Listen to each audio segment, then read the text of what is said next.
my family were kind enough to buy me this Weisshorn cabin tent for my birthday. It's not a tent that I have intended to do any serious camping with. It's more as something for our grandchildren to play in out in the backyard and maybe have a bit of a camping experience here.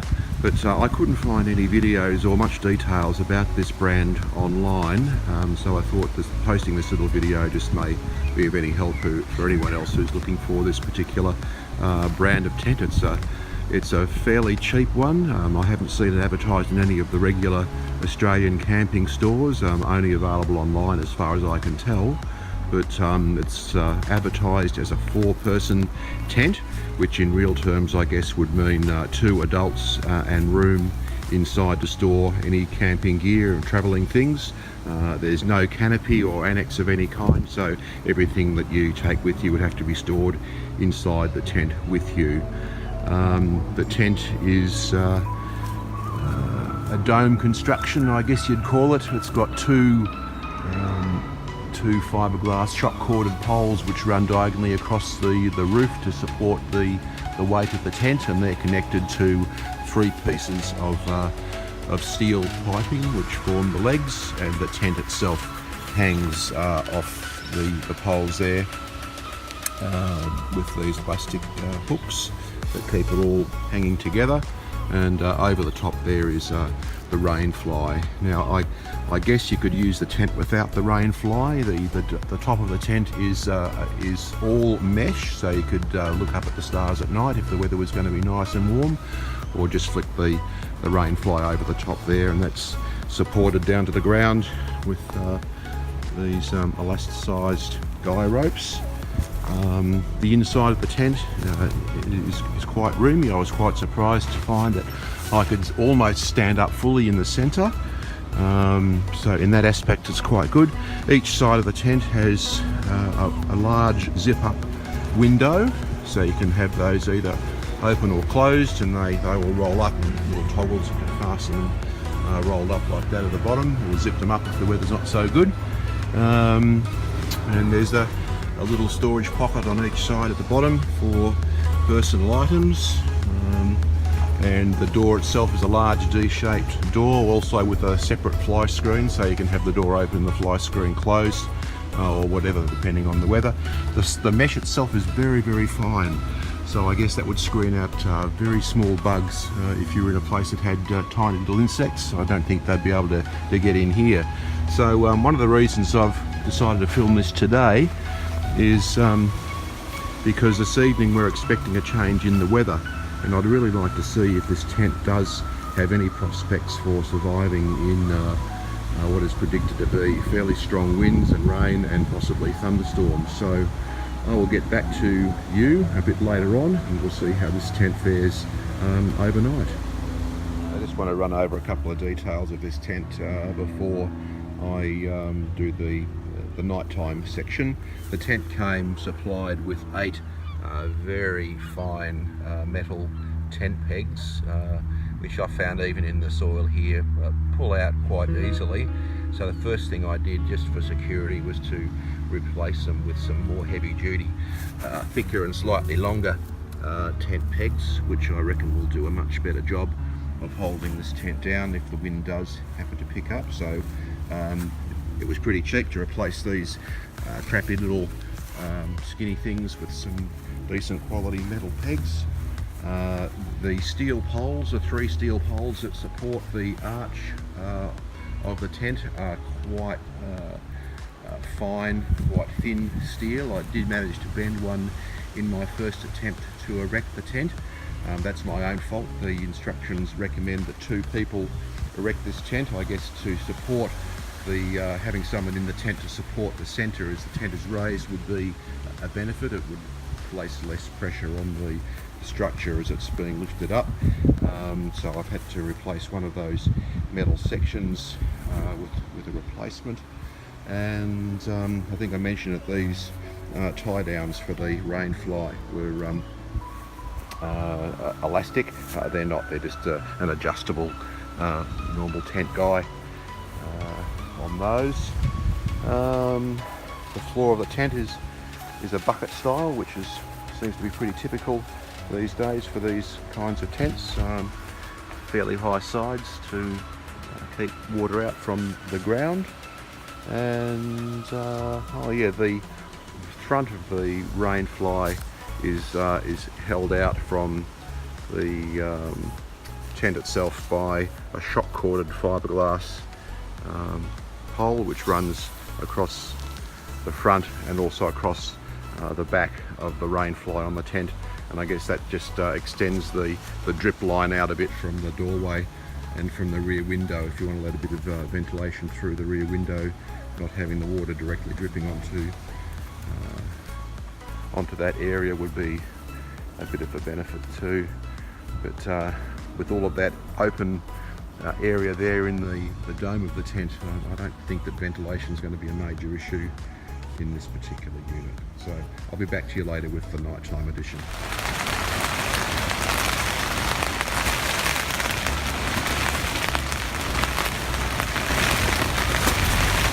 It's 6:10 in the morning.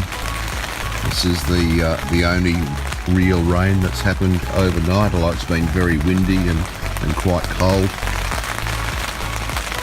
I won't bother filming nothing, but you can hear it coming down a little bit outside.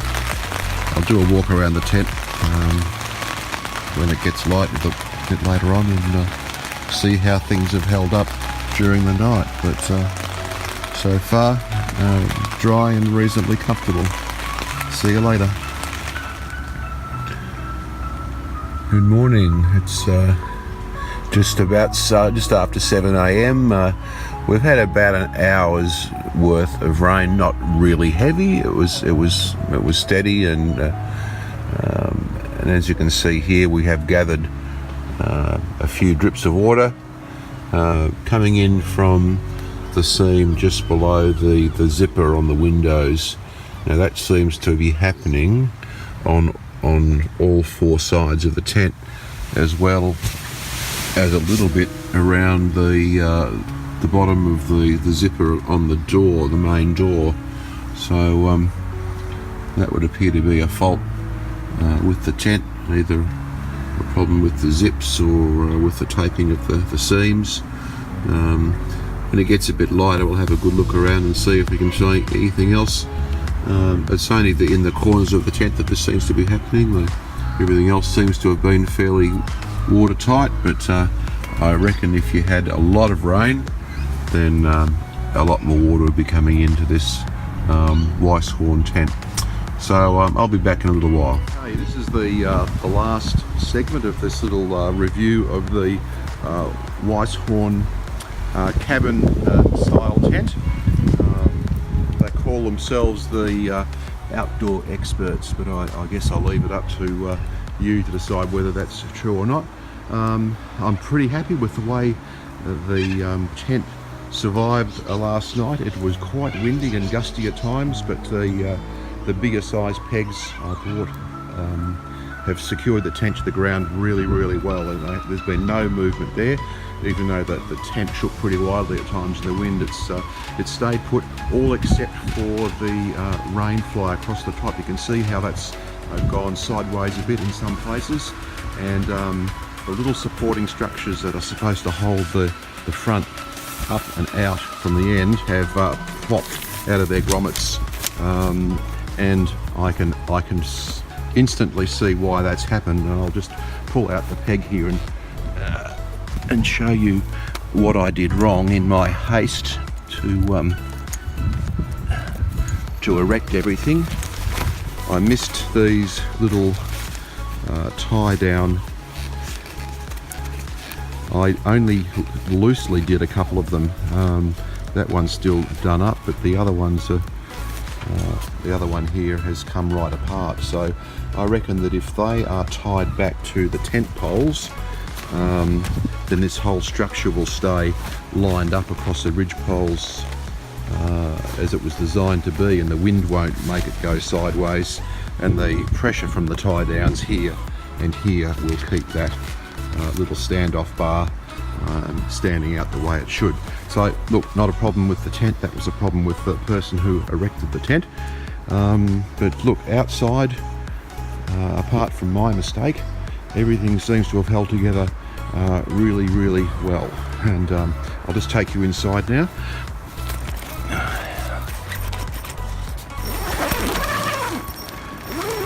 It didn't rain as much last night as the forecast predicted, but we had fairly solid rain for an hour between 6 and 7 this morning, and it's been showering on and off since then.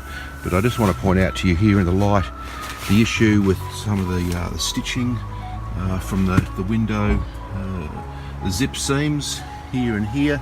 You can see that drips of water have come down the wall from that zip there, and also from here a bit of water there.